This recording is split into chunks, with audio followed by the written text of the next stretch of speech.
Gus White, Angus White. I'm the chairman of the Pooncarie Field Day Committee.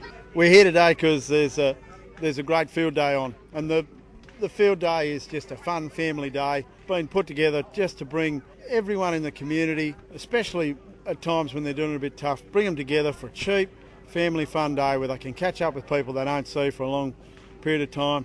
I don't know, we've probably had 12 or 1,500 people at a guest. I really don't know any numbers. It's a great crowd and a very friendly crowd, and everyone here is having a great day, so we can't ask for anything better than that. And if people don't know Pooncarie, how big's the population of Pooncarie?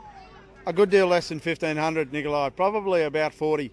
So it's boosted the population of the town a fair bit for the day. You would say that somewhat. There's a multiplication factor in there. I'm Will Lewis from Gulgong, which is an hour east of Dubbo. Now, Will, you've got something that has won you a prize, but Yeah. it's a bit disgusting. Yeah, it's a well-worn Akubra. It's got a few stories behind it. Now, tell us actually what it looks like. It's pretty worn, little rips here and there. Yeah, rips and tears right in the crown, right at the front where you grab it all the time. A few in the brim, and it's got plenty of windmill grease and oil and a bit of dust and that and sweat from out of the sheep yards and cattle yards. Yeah. So what kind of action has it seen? Where have you worn it? Oh, it's been to a few pubs and a few other things too, you know. It's had a few sessions down at the Louth pub while I was working at Torrally. But it's actually survived, which is something. You've still got it. Oh yeah, I lost it off the motorbike for a week there once on Torrally, but I managed to find it again. Terry Smith, I'm timekeeper for the goat dog trials at the Pooncarie Field Day. Now, Terry, people I'm sure probably have heard of sheepdog trials, but are there many goat dog trials around? Not really, no. It's a sort of a local event for the field day.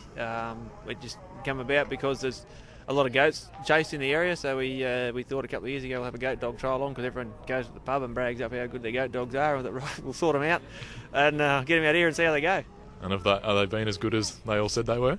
Well, the first 5 placings are all local dogs, so yeah, or within a couple hundred k's. So yeah, and a lot of the blokes who actually won the Open Sheepdog Trial, they weren't really up there with the pace, so it's good to see. And it's a you're pretty much talking an open paddock here, so they can get away from you.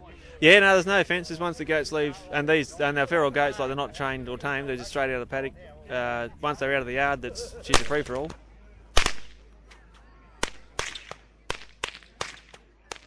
Anthony Rennick, a whip maker. What makes a good whip cracker?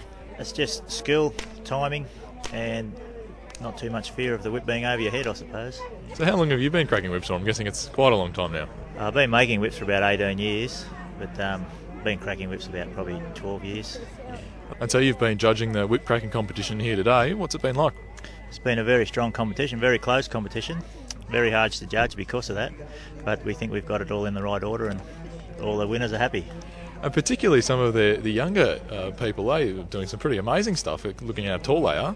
Yeah, they're full of energy. The whip's longer than them and nearly lifts them off their feet, but they're out there having a go and they're getting right into it. Have a look at this sheep up here on stand number 1, people. When he comes up over the head, have a look at the job he's doing.